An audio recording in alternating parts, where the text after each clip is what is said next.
Hello everybody, this is Havoc, and welcome back to my tutorial series on Total War Rome Remastered for Total War Beginners. I don't think there's enough Total Wars in there, but we'll roll with it. Anyways, welcome back. Thank you for tuning in today. In the last two episodes, we learned how to set up your campaign using the various settings to really kind of customize them, specifically for what you are wanting to do. Then we went into the main screen user interface. So it is all of the border user interface or UI design that you see scattered all around on the edges of your screen. Now, this basically allows you to get an overview of several aspects of your faction, of your cities, of your alerts and notifications, the map overlay, etc., etc. But there are, I should say, two things that I did not cover with the faction overview. Going back, I realized that I just completely skipped over it, so I do apologize, but we are going to look into that right after this. This basically just says, in today's episode, we're going to take a look at those two things. We're going to take a look at the things on your campaign map when you're first starting out. Some certain things to consider within your own borders, some other user interface things that you see without actually clicking on settlements. And from there, we will actually dive into the settlements. We'll dive into movement within your armies and other information that you get from starting to click around. And hopefully by the end of this episode, we will be ready to hit that intern button to see what happens. So that's the goal today. So let's go ahead and into your faction summary, which if you'll notice, if you left click, you can locate your faction capital, which is a very interesting note. But one thing that I completely missed here is finance and family. Your financial overview is a little more in depth, actually. It is going to give you all of the things that are contributing to your income and all of the things that are taking away from it. So for instance, farming, we can see here, our entire empire, we are making 1,178. Through mining, 0. Trade, it's a little bit we have is 305. So you can see that is population growth per turn plus trade routes. We'll get into trade routes today as well. Merchants is something that we have no contribution with, but I can tell you this, we'll do a little bit of a dive as we naturally progress in the campaign, but we will also do a very nice in-depth discussion into merchants because believe it or not, they are extremely in-depth. And there's a lot more to them than in their Medieval 2 counterpart. And it's something that I would very, very highly recommend that you look out for. And when you see it, be sure to watch it because I actually talked to the developers themselves. And I have a nice little pamphlet, booklet, PDF thing that shows me all of the things that we'll need to consider. It's super, super cool. I'm actually really, really excited for the merchant aspect of this tutorial series. But moving on. You can see that taxes is population growth per turn plus the governor's influence plus tax rate. Now this is all of your governor's influences, mind you, plus the tax rate of all of your settlements combined. So that will obviously fluctuate. And then other population growth per turn. I don't really know what this is. I'm not really concerned about it. It's not too much at the moment, so whatever.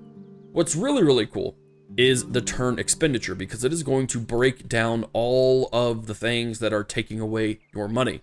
Wages. It's going to show you that for every general, we're coughing up 200 gold per turn. Every admiral, we're coughing up 50. Every diplomat, 50. Spies, 100, which is interesting that spies are more expensive. But anyways, it's going to give you a breakdown of your wages. It's also going to give you a breakdown of your army upkeep, which does appear to be in alphabetical order. But this is really important. Both of these are very important to me, especially because if I'm not using all of my diplomats, or if I'm not even using all of my spies, it really doesn't give me much comfort knowing that I'm paying $100 each for them. So if I find that I'm just not using my spies as well, I need to know that, okay, that's costing me a lot of money, so I should delete them. Or, in the general sake, as your family expands, you should start thinking about where to put them where they can make some of their money back, aka as a governor, for instance. Probably one of the best ways. But anywho, if we get down to army upkeep, that's another area. So if you were to go to your financial overview and see that your army upkeep is, like 20,000 gold per turn, I'm going to go in there, I'm going to see what's costing me a ton of money. So we can see here, Hastati cost quite a pretty penny. Our Roman generals are going to cost quite a bit as well. A single unit of triarii are 210 buckaroonies each. So that's pretty daggum expensive, I'd say. So that's just a good way to be like, okay, what's costing me a lot of money? Because what I tend to do is I personally tend to buy a bunch of mercenaries throughout my campaign, which mercenaries will usually be more expensive anyways. But I can go in here and I see, okay, wow, oh wow, I'm paying, you know, 5,000 bucks for all of these Germanic spearmen, and they're not doing a whole lot for me. So I should probably start deleting those, make some money back. And then recruitment is going to show you how much your units are costing you to recruit per turn. And the same with construction. We obviously don't have anything to deal with that right at the moment. But if I can remember, before we hit our end turn, we'll take a look at this because that will change drastically. And then of course it shows your net turn income, which is currently negative 252. Which means that if we were just to hit that end turn button right now, we would lose 252 and we'd be down to 47.48. Now, another interesting aspect is the fact that we can auto manage everything if we so please. We can auto manage just taxes, which means they would override what we want to do and it would do it automatically with the intent of never having discontent become an issue. So that would probably be pretty decent. Someone made a comment that the AI is terrible, and I tend to agree in this aspect, especially when it comes to auto-managing just in general. They were referring to the governance issue, but if you let the AI auto-govern and auto-manage, you're going to probably see some issues. I recommend trying to not auto-manage at your beginning because it's enough to where it's not going to overwhelm you. But maybe later on in your campaign, if you're just not concerned about certain things, you can also do the spend policy, where obviously that's more spending, that's more saving, but you could auto-manage. We're not going to auto-manage. I rarely ever do, but it's still something that I wanted to bring to the table because some people just might enjoy it. And then the other aspect, which someone also made a comment that I didn't show off the family tree, which is a good thing because it's actually changed since I last put up that episode. And it's actually really, really intuitive and really nice, actually. So as you can see, we have our faction breakdown of all the family members that can contribute, can be used on the campaign map, I should say. If we click on Flavius Julius, we can see that he is married. He is generation 3, or no, he's the first generation. The rest of these guys are second generation. I honestly don't know what these 3s and 1s are. I don't know. I don't know. But as you can see, he is the faction leader, so he gets the fancy little icon here. His age, and then his stats. We can filter stats, which will be pretty important later on in your campaign. Not so much now, but for instance, say we wanted to find a really suitable governor, probably the best governor, so that we can put him in a settlement where he can be utilized. We can filter by management skill, and Lucius Julius, or faction heir, would obviously be the best guy for the job there. But regardless, as you can see, if you click on Flavius Julius, it'll give him all of his traits, and if you hover over each of those, you can see what that might do. So you can see consummate politician, proves the chances of getting elected, and a 15% bonus to popularity with the Senate. Skilled bureaucrat, you have a stern night fighter, which means he could fight night battles, and then it's going to show his followers. So it's going to do that with all of them, actually. So you can see it's going to lay down all the lines, and then it's also going to show them where they sit in the family tree, including parents, a wife if they have them. All these guys are married, and then any offspring. But in case this is just a little too much and you're a little confused by this, you can hover over here to the view family tree, and if we click on it, we get a much more comprehensive picture. Now, I don't know if these are placeholder images or if they plan on actually putting family portraits for all people. I cannot tell you that. That is not something that I have knowledge about, and I probably should have asked. But regardless, it's going to show your pictures for your males because that's the way Rome Total War works. So you can see Vibius Julius is married to Claudia, and they have Manius Julius, who's 10 years old. So he'll become a teenager, and he'll be a usable player here in a handful of turns, actually. But as you can see, it's just going to give you a good reason. I do believe that you can change what character you want to become heir. That may not be right in here. It may be, oh, here we go, right here, make faction heir. So we can move that guy around. We can move who we want to be faction heir by clicking on that button over there. Super handy. So I apologize for not doing the financial overview and the family tree. Those are very, very important things to consider and to use when you're in your faction overview menu. Now, back to the campaign map.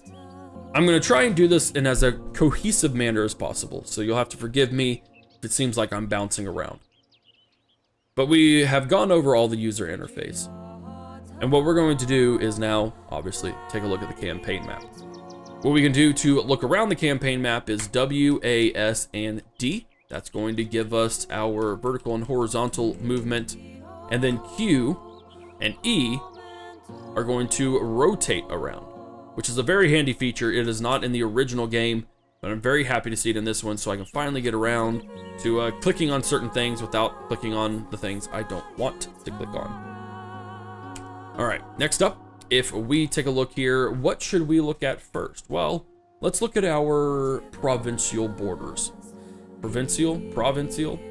Basically, it is important to know where your boundaries lie. It's a pretty simple and, to me, frankly obvious solution to see where your borders are. We are Julii, we are red, and if we were to hit tab to go into the map overview, you'll see that confirmation over there. The House of Julii is red, and obviously these are our 2 provinces, so you can see where they are at any point on the map. But if you go here, you'll see that those guys are outlined in red. Obviously, our border next to 2 settlements is going to be red on red, but something like the Gaul-Julii border is going to be Gaul on one side, their green color, and then it's going to be our red color on the other. So it's a pretty easy way to quickly see borders. Now, this is important. I don't just throw this obvious statement of borders out for any reason. One of the biggest reasons is because if you need to know what resources are in your own borders. The reason being, when you develop a merchant, again, we'll get into that in a little bit, but whenever you create a merchant, if you send him over to your own resources, he will get 0 gold from that. You do not get money from resources within your own empire. That's, well, at least not from the merchants. So that's something to consider. Also, you need to know what's within your empire, because if I were to get a marble resource and slap it in, I don't know where there's a marble resource. Let's say that this gold was actually marble. If I put my merchant over here, then I'm not going to get any money either, because I'm already importing marble and utilizing marble. So that's a fairly important thing to make, I think. So we know now that iron, marble, and pottery are going to be 3 resources that we do not need to focus on ever with our merchants or when it comes to trade. Second most important feature, I feel, in terms of knowing where your borders are, is for trespassing. Now, for a faction like the Gauls, at the moment, we are not at war with them. And I don't want to be at war with them, at least not at this very moment. We're going to work on Segesta, which we are constantly at war at. But if I were to bring Flavius Julius over here and select him, you will see that he has a army movement range, which spills heavily over into Gaul territory. Now, if I bring my unit over here, that will incur a diplomatic penalty, which they won't like that. They probably won't do anything if I, keep him there for a turn, but the longer he stays there, the longer he is going to upset the Gauls. So by dragging and clicking, you're able to see where I could move my general to. So you can see, if I wanted to, I can move him right here. That is within my borders. This is within my borders even. So if we moved him over here, it might be able to allow us to see just a little bit more of the campaign map. Just a smidgen, a very small smidgen. But as you can see, we are not trespassing. Now, just as a little heads up, you can build some buildings. We could build a watchtower right here if we wanted to, and that would give us a really, really good view of this valley area. We're not going to do that just yet. We might do it at the end of the turn. But it's within our borders, so I'm able to build it. The same would go for a fort. I could build a fort as a temporary structure to defend and hold a choke point, but it is within my territory, so it is not trespassing. So those are your 2 biggest reasons for knowing where your borders lie. There is no raiding stance in this game like there used to, or like there are in more modern Total Wars. There is actually an ambush stance though. So as you can see here, when we moved, we did lose a bit of movement range. We can no longer take Flavius Julius to Segesta. Not within this turn, but if we were to go like this, we could watch him move, or you could hit the left mouse button to speed that up. You will see that it is now red. Now, if we were to move this probably looks best for ships. So everything in the green within your turn is going to be the movement range that you can use. If we get out of that, as you can see, it turns different colors. Every color change is going to be a turn. So we can see to get over to, what is that? Thermopylae or whatever. Yeah, it'd probably be Thermopylae. This would be 1, 2, 3, 4, 5, 6 turns. It's just a little bit of a heads up. So for instance, if I had a mission, this is where it's probably most crucial. If I had a mission where I needed to relieve Croton from being sieged, but I only had, 2 turns to do it, or even 3 turns, you can see it would take 1, 2, 3, 4, 5 turns to get to Croton to relieve them of that siege. So it would be best if I just ignored the mission. It would suck. I'd probably incur some penalties, but it just wouldn't be worth it to go down there just to have it, just to have the mission fail before I even get down there, and then I have to scooch all the way back up. So again, that's where your borders are going to lie, mainly with trespassing and also knowing what resources you do and don't have within your own empire. We just went over the movement range of most units. But one thing you'll notice here is that Vibius Julius is kneeling with his sword raised in the air. That's got to give a pretty sick arm cramp. But you'll see below it as well is that the patch that he is in is a little bit darker than the rest of the map. And it's not a coincidence that all of these dark spots also have trees. You can see here that Flavius Julius is also kneeling. These dark areas are ambush spots. So by ambush, I mean to the Gauls, he cannot see Vibius Julius. Even if he was right here. He might, depending on his skills. But your army is hidden. And were an enemy army to trespass or get close enough, and they do not have the skills to see this army that is hidden, then it will trigger an ambush battle. An ambush battle is a unique, different battle where you actually surround the enemy on all sides, and you kind of obviously create an ambush. So this is a very crucial point, especially in heavily wooded areas, and especially when trying to draw out units. There's a tactic that is heavily favored where you hide a superior army and you leave a very weak army, or you leave a settlement undefended, enticing them to come out where they would have to pass your ambushing army, hopefully triggering said ambush. It's a really useful tactic. You can totally try it out yourself, but yeah, that's what that means. And then you'll notice right here, this is kind of the last bit of the army movement range, is this red area. If I were to move this army into the red area, I would be, you could call it an area of control or a zone of control within that settlement. So I could not move away from that settlement unless I first besieged it and then lifted that siege. We actually need to take Segesta. So I could go here. We'll go here. Remember to left click to speed things up. And we still have enough where we should be able to siege the city, but you can see I can't move. I can't do it, sir. That's what he's saying. So what we need to do is to siege it. So you right click on Segesta, and it brings up a siege. There's sieges. It's not something I actually plan to go into just yet, but we'll roll with it. Sieges have various stages. For this one, this settlement actually has no walls, which means it also will not last long. As you can see, it has enough food to last 2 turns. But because it has no walls, we also cannot develop siege equipment. You have rams, which will take down gates. You have ladders, which will scale walls. You have siege towers, which will also scale walls in a different way.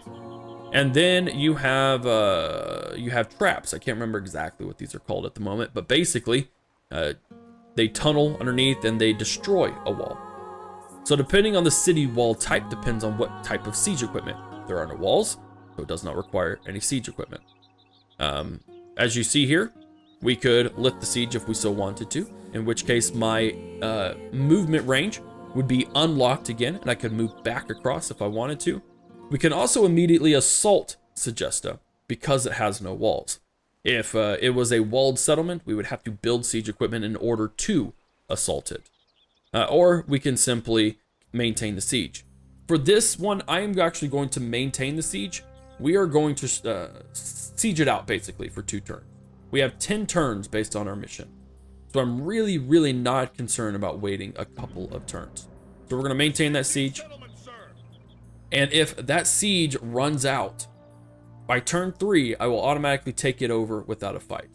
So if you have a less than superior army, you can see here that there are 480 units in here. I only have 532. So I don't have a huge advantage.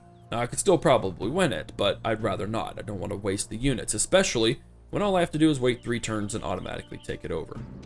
We'll move Flavius Julius somewhere else. You can even see that we can have a tiny bit of movement range to move him, and he is now out of movement range. So he is kneeling. He doesn't have his sword in the air, so that denotes that he is out of movement range. So again, that can be the same for your navies. It even applies to your agents. Your agents have an area in which they can move in, which is really, really handy. It's really nice. You can also send agents, just like we had over here in the agent hub. That's not the agent hub. This is the agent hub. So just like we had right here, you can send an agent to various things to do various actions. You can also select on that agent and it will give you a list of things that you can do, which is really, really handy. We are actually not going to send this emissary to the Gauls. We do plan on attacking them eventually, but I don't want to get any interaction with them that would cause us to break anything in the future. So I'm gonna move him over here. Again, left click to make that go faster. We're gonna have him explore this area of Gaul and Spain to hopefully get some trade routes rolling and some map information. And then you have your spy. Our spy is a level 4. He has 4 subterfuge. It is really, really nice. And if we wanted to, we could totally have him go spy on Synaculus of Sabus, who is a diplomat who would allow us to get more information on him, possible traits, possible followers, things of that nature. Or what we can do, and this is something that developers just told me that they haven't seen, they wanted me to point out. For instance, if we want to do something with Patavium, we have not given anyone any orders, technically. We haven't given our agents anything to do. But say I wanted to go, what could I do against Patavium? I need to see what agent actions. You come over down here. No agents in the settlement. There are no agents that have an assignment to them. We could send an agent. And you can see there we have 2 options. Sectus Antio, in which we would negotiate with Patavium. Or we could do Decius Curtius, in which he would spy on Patavium. The number right here on the hourglass type icon denotes how many turns it would take. Then you also have your stats right there. So we could hit confirm, and that would give us something to do against Patavium. Now, you'll notice that the agent here is popped up. It's because it actually has an action. So if we were to go to Mediolanum, and I want to be like, you know what, I'd rather send the agent there. Let me do this. But he's not there. The reason being, we gave him an actual agent action that he has to carry out. If we wanted to cancel that, we could have him just go over here, and in which case it would show up, hey, that dude's going to go over there. So it's just a little quality of life thing. But if you wanted to do something, say against like Rome or something, we could send an agent. We could see if there was an assassin close by, or someone who is the closest one that can do all of those things. What shall we do next? Well, I guess there are a couple of things that we could look at without actually clicking on our settlements yet.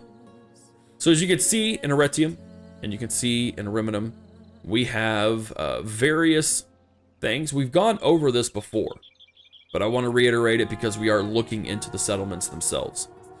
These same icons are, of course, these same icons here. So governor, population growth, happiness, eventually recruitment and building construction, and then that these guys are bringing in a positive net income. Again, it's just a super quick way where you can see, okay, that's a large town. Based on the legend of our map overview, this belongs to the Julii, this is ours. And if we hover over this, we can see that the crown of leaves around this denotes that we are also looking at the capital. Not to mention when you hover over it, it says capital. There's a couple of things that I honestly don't remember talking about, and maybe I haven't, or maybe I dreamt it, not quite sure. When you hover over, you can get some stats about the city, such as your 396, that is the number of soldiers in the garrison. Remember that Rome Total War does not have built-in garrisons, like Shogun 2 or beyond. Is it Shogun 2? I do believe it's actually Rome 2 and beyond. Whatever unit that you create yourself will be the ones that are the garrison, so that's something to consider. The next icon is with the one, what looks like walls. It means that you have a level 1 walls. They're super simple right now. All you can build are rams to knock them down. They are super simple, but it still denotes the wall level. And then that other one, 7 turns. That is how long the city would last in a siege. Now remember, just like with Segesta over here, in 3 turns, they hold out for 2. By that beginning of the third turn, they would automatically forfeit. It's the same for our settlements as well. Regardless of who's in it, if we do not initiate a fight to break out of the siege, in 8 turns, on turn 8, that city will no longer be ours. Now, if you hold down Alt, remember, always expand the tooltip, you'll see that we have a general and 2 units of Hastati. That's what makes up our 396 troops. We go over here, it's the same information, 368 troops. Level 1 walls, 5 turns to hold out, and we'll see we have a governor and 2 town watch. So it's just super handy information where you don't even have to click anything. You can just see a brief overview. I don't have to look here, go to here. I can simply do this, hold down Alt, and I can see stats about my town. Very, very, very, very handy. And you can actually do that for any other cities that you have knowledge about. Now, I don't know if it will do... Yeah, so you do have to have some knowledge to know what type of units. So if we look over this, we know there's 480 units, 3 units each. They don't have any walls, they'll hold out for 2 turns, but we don't know what units. Unfortunately, for Gaul over in Batavium, we can see that he has 2 units of war. We can see that he has 2 units of warband and a unit of horsemen. He has level 1 walls, and it would take 5 turns to siege his down. So the more that you look around and the more that you subterfuge or espionage, whatever you prefer, the more we can see stats. And even here, we don't know any stats about Mediolanum, but we do know over in Batavium that they are experiencing 7.5% building growth based on their farm level. They are happy, and they are bringing in a decent amount of income. I think it's fair to say that we've gone over quite a few of the things. Now that we can look into the settlements. We are going to finally click inside your settlements by halfway through turn 3, or through video 3, and we're just now getting to clicking on settlements. We'll start over and we'll go right to, or left to right. This is Lucius Julius. He will be your governor for the evening. He is the faction heir. He's an Iridium, age 31, different stats. We've looked over characters multiple times. We can see here he has a Roman general heavy cav as his bodyguard units with various different stats. We'll look at those later on. And then that same information when you hovered over the town is right here. 7 turns for settlement resistance, the wall level, which is just a wooden palisade, and then 396 soldiers as the garrison. But we also now get a whole bunch of other information. We can see in detail that we do indeed have 2 units of Hastati and Lucius Julius. We also see that we have a actual reading for our happiness, which is 155%. That's a lot actually, and we'll address that in just a minute whenever we modify our taxes. But know that taxes and public order go hand in hand. The higher you put your taxes, the less happy the people are. Just keep that in mind. The same goes for population growth as well. The higher the taxes, the less population growth that you get per turn. Which has never really been a problem for me, but it might be for other people. We can see here that we have 4,000 people in our population. This is important because if we were to reach 6,000, we could upgrade the settlement to the next tier and unlock a whole slew of new buildings.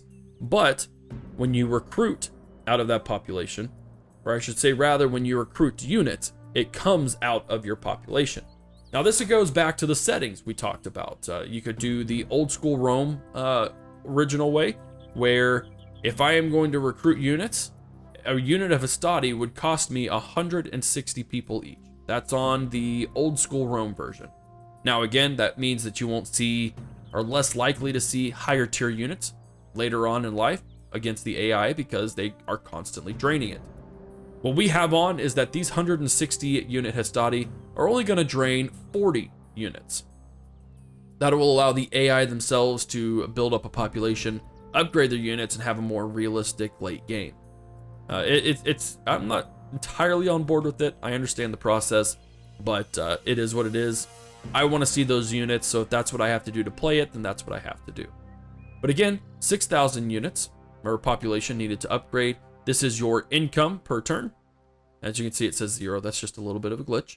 We are making 1,780, and 786 of this is from taxes. And then we also see that our garrison army strength is 3 units out of 20 units. You can 100% have 20 units across the board in your settlement if you wanted to. If you had over 20 units, say I was recruiting, it went over that 20 unit cap, you would just have a unit that would, or another army actually, that would just build up right outside the city. They just auto stack. It's really convenient. Pretty classic feature. Now, before we get into the settlement details, actually, let's go ahead and look at the settlement details. This breaks things down much more simply and with many less graphics with your public order and your population growth. So you can see with public order, we have 155%. Our base is 100. Our garrison is bringing in 30%. So that's something to consider. The less garrison that you have, the more unhappy the people will be. We have 15% from law, 5% from happiness, and the governor's influence is actually at 15% itself. Your disorder at the moment is only coming from squalor. Squalor is a natural evolution in buildings. It will, or in cities, it will naturally grow and grow and grow as your cities get heavier and heavier populated. And this was another setting in your campaign settings between the original Rome or the remastered. In the original Rome, squalor gets a little bit out of control in the late game. In the remastered, they have balanced it to where it doesn't get so out of control. So it's also something to consider at all times is your squalor level and how it affects the happiness of your population. Then you have population growth per turn, which is we can see over here is 3% every turn, and that is due to a base farming level. So it's an okay farming level place, and farm upgrades built. So the more that we upgrade our farming industry, the more that population boosts itself. But then of course you have squalor. So at 10%, we are losing 1% population growth in squalor, which will give us our 3. And again, just like as we saw in the financial overview, we can auto manage things. Auto manage is again not something that's going to work out too great for you. Don't really recommend it unless you're just bringing in hordes of money and you want to do that. But as you can see here, our 155% public order happiness is a little too much. There's no reason for it. It's not going to do much for us. Over 100 is fine. Even at 90% is okay. This Rome Total War doesn't operate on the new public order system that goes from 100 to negative 100. People just get pissed enough that they rebel. Like it just, your public order happiness gets low enough, then that's what happens. But since we have 155% public order happiness, let's bump up the tax rate and see what happens.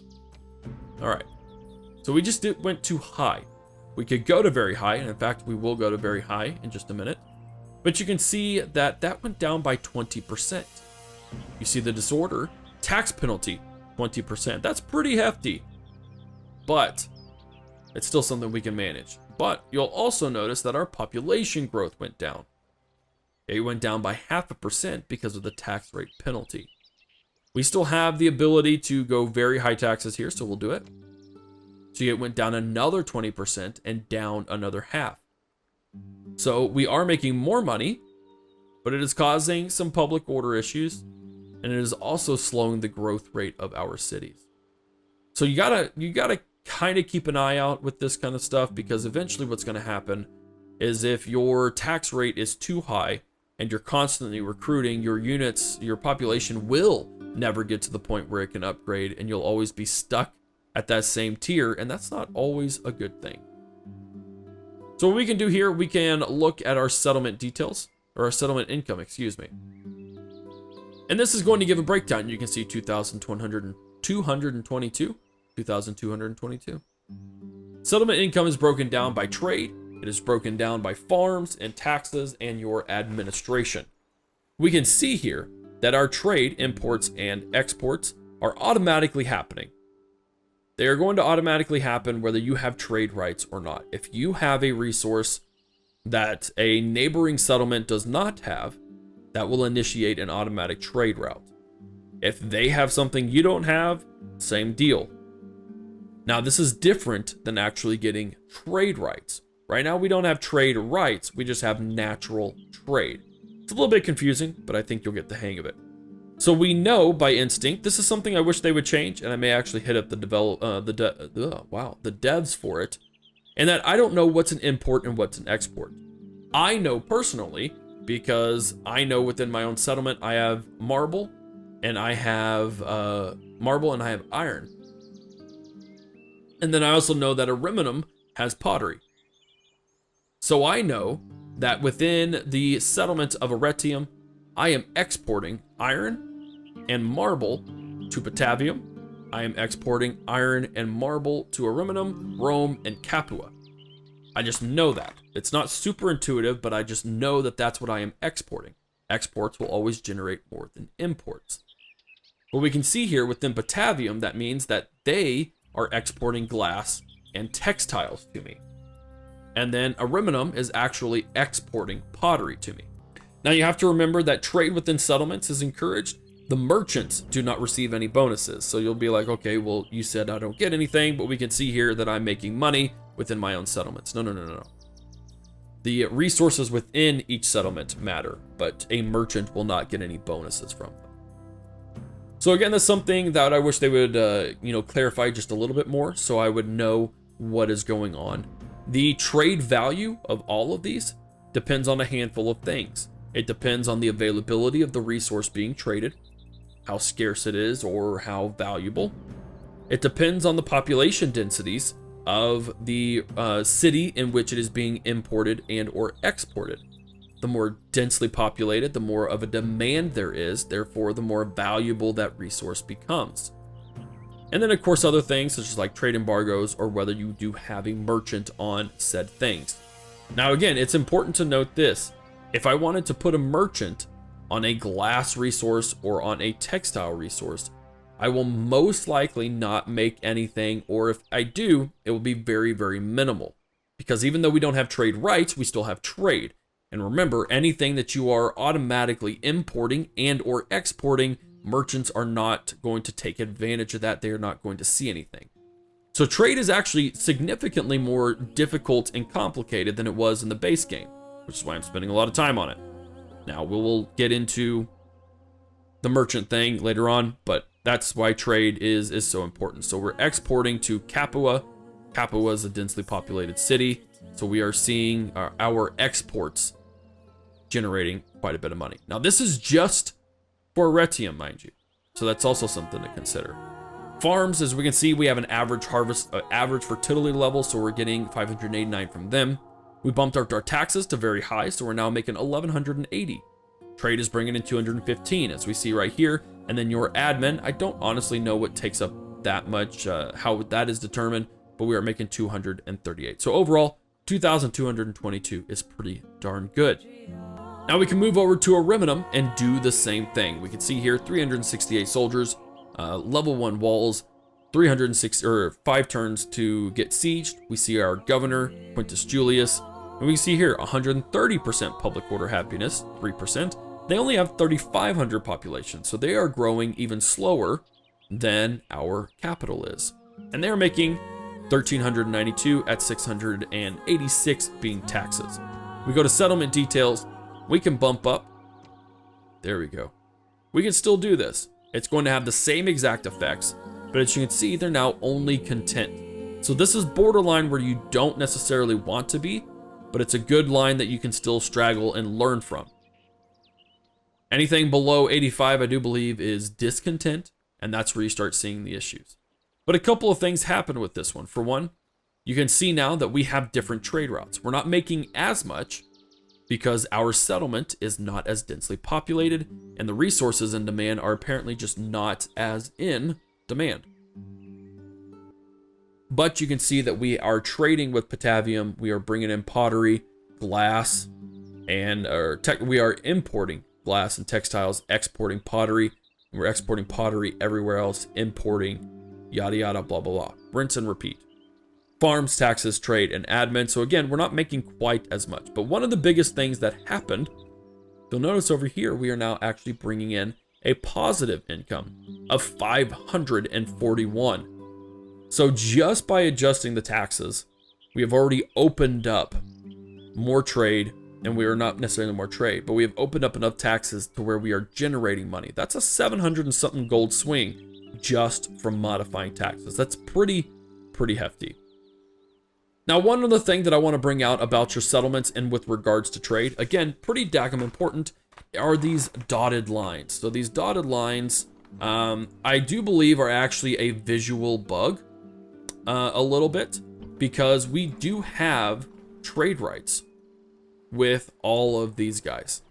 One thing I noticed when I loaded this up earlier is that all of these were complete, and sometimes they aren't. So it is a little bit of a visual bug, and I bet if I reloaded, it would show itself. But essentially, what you have, just for reference, is you have these trade routes that are in solid lines. These are the trade routes that are established. We have trade rights with the faction that these trade routes are going to. So I know, again, that I have trade rights with the Senate, with the Scipii, and with the Brutii. Although it doesn't show me having trade rights, even within my own town, I know that that is indeed what is happening. So it is a visual bug. Again, it says pre-release. You're going to see visual bugs like this. And then with the Reminum, you can see that we do have, or will have, trade with Rome, with Capua, and with Tarentum. It's a bit unfortunate that I didn't show it, but I just want you to be aware of what it's like. When you don't see this connected, it means we do not have established trade rights. Again, for the millionth time it seems, I have trade with Gaul, but not official trade rights. So I hope you're not lost, and we need to wrap up this this section, because we are bordering on 40 minutes at this point. So it's pretty crazy that I've been babbling on this long. But what we need to do here is we need to construct 2 buildings. Now, I enjoy making money, and this is where your personal strategies will come into play the heaviest. You can see here, if we go over here into your settlements, this shows everything that we have constructed so far. So it gives you a good idea on what you already have. We have a militia barracks, which gives us the ability to build a town watch and a hastati. This is your administration building. That's what you need to level up.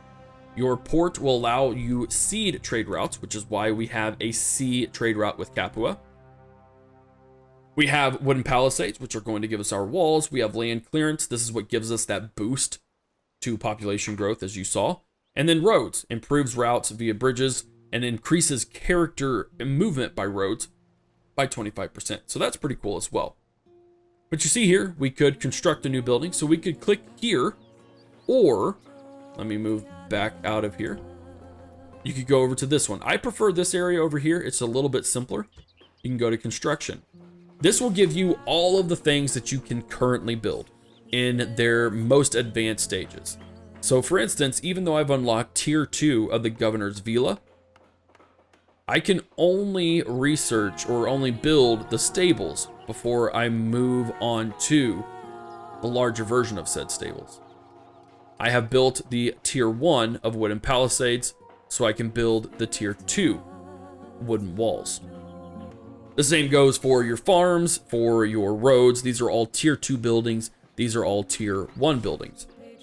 So again, if you right click on any of these, you'll see the bonuses that these provide. This enables us to train equites and war dogs. If we were to build a wooden wall, they would have to build siege equipment. It's reinforced gates. We even get a public order happiness due to security reasons. If we built a shrine to Ceres, we would get public order bonus to happiness and then growth per turn. If we go down to Jupiter, I mean, you can, it's a pretty simple thing. Traders are actually really important because you have to get a tier 2 trader, I do believe, which is a market, before you can build a merchant, which we might do that just for this. But one thing that I've noticed, and this is a little bit of a handy tool if this is how you want to approach it, is that if you want to know what will give you the most money. You open up your settlement income and you start clicking away, but logically you're going to click on something like a trader or paved roads or communal farms because you know those are the ones that are going to bring you money. So if we were to click on a trader, you would see we wouldn't get a whole lot from trade. We'd only get 21, 23 total. Now again, if things were working correctly, that would be significantly more. Again, it is unfortunate that it is doing this. Let me actually reload real quick and see that see if it triggers. Okay, I've reloaded it. Had to do it a couple of times to finally get it to trigger, but you can see now when we click on this, this is more accurate. So you'll never be able to obviously trade with Sagesta. So that's why you have the dotted line. We have the capabilities to open trade rights to Gaul, and you can see finally that we have, admittedly, it's not doing, there we go. It's working now. We have trade routes in all of the established places. Now you noticed 23 income is all we had beforehand. So let's build the trader again and see what happens.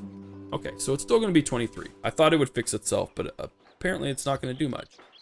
If we were to click on communal farming, we would see that we would get 81 because it's a new building. It is going to increase our population growth and increase the farmland size, which provides additional taxes per turn.